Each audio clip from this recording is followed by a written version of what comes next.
Hello, Tiger Nation. I am Yasmin Somerset. And I am Joy Nealing with Tigers Roar News. As part of the Savannah Black Heritage Festival, the Asa Gordon Library hosted the African-American civil rights leader who shared his experience and encouraged the students to be new history makers.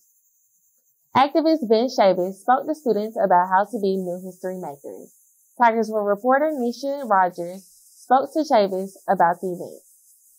What's going on, everyone? As you can see, I'm standing right in front of the Asa Gordon Library. And only 4 days into Black History Month, Savannah State didn't waste any time as far as honoring our legends and those who came before us. Today, we had the pleasure of listening to the legendary Dr. Ben Chavis. Here's what he had to say. Your aspirations should not just be to get a job. Your aspirations ought to be the employer and not just the employee. Words of wisdom rang in the ears of more than 70 students, faculty, and staff that packed the Asa Gordon Library to hear civil rights activist Dr. Ben Chavis speak on Monday afternoon. Dr. Chavis played key roles in several renowned initiatives that helped push for justice and equality for the African American community, but he believes there's still work to be done. Well, we do still have a long ways to go, but we face the future with a sense of optimism, not pessimism. And the reason why we should have optimism is because of all the difficulties that we've had in the past.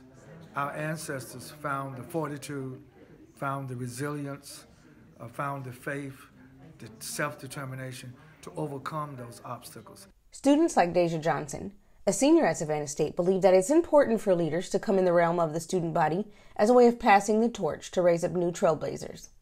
I don't want to say it is absent, but it is important that they do come by and talk to us. You know, we don't want to feel like we're alone here or we just doing this just for our personal careers. You know, we doing this to, you know, make the community better. You know, how we can become a name and come back and be in their places to tell students in, you know, in the future that we are striving, we are making it, we can do this.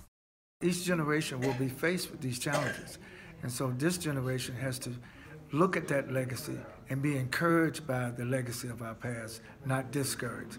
He also answered questions about the Savannah chapter of the NAACP, his time served in prison as a result of his audacious efforts of change, and how he uses adversity to serve as a catalyst to make a difference on more monumental movements like the Million Man March. We already had 750,000 brothers standing on the mall. And by about 10 a.m. that morning, we had over 1 million. For others, like the renowned photojournalist and professor here at Savannah State's Mass Communications Department, Jason Michelow Johnson says today was really just a full circle moment.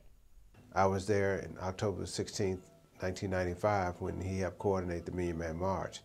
So we talked about that today and other times that we've been together at different major events, such as every year at the Congressional Black Caucus. Well, I think students need to become more aware of who are in their midst, who have contributed to their heritage and their history.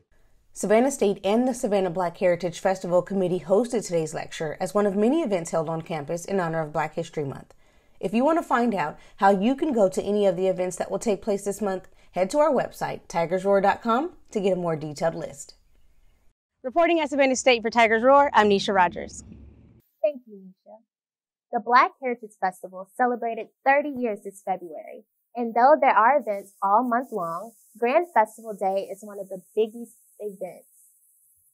Grand Festival Day was on February 9th and is a day-long celebration of cultural education and performances for all ages. The James Brown Academy performed as well as the SOS Band.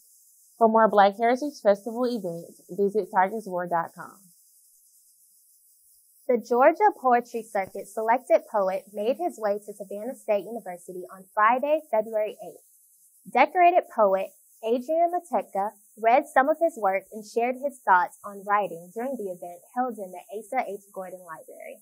Well, writing is the most fundamental means of communication, even more than speaking. It carries us across the ocean, it carries us across time. And most importantly, writing is a way that allows us to verify our own facts. Poetry is beautiful. I mean, you know, like I was saying earlier, it's just like it sort of comes from the heart. And it's a thing that goes directly from the heart through the brain to the ear of the other person and to their heart. So it's like an immediate kind of connection. Start from an image and I build out. So, I work from an image and then try to find all of the other things that might be connected to it. Chad Ferry, who teaches creative writing at Savannah State, served as the organizer and liaison for the event. I'm Dr. Ferries. I teach creative writing here at Savannah State, and I'm also an organizer for what's called the GPC, the Georgia Poetry Circuit, and I help facilitate that, which means that I help get money to make that happen. And so 3 times a year, poets come to campus. They come to Georgia, actually, and they do 7 dates at different universities. So each night they're at a different university, and so that's why we have Adrian here today is the culmination of one of these circuits. The Office of Student Life, in conjunction with the Savannah Book Festival, will present To Be Young and Black in America, a conversation with Nana Kwame Adjei-Brenyah, Friday, February 15th at 1 p.m. in Howard Jordan Building, Torian Auditorium. He had words of encouragement for students to remind them to be themselves.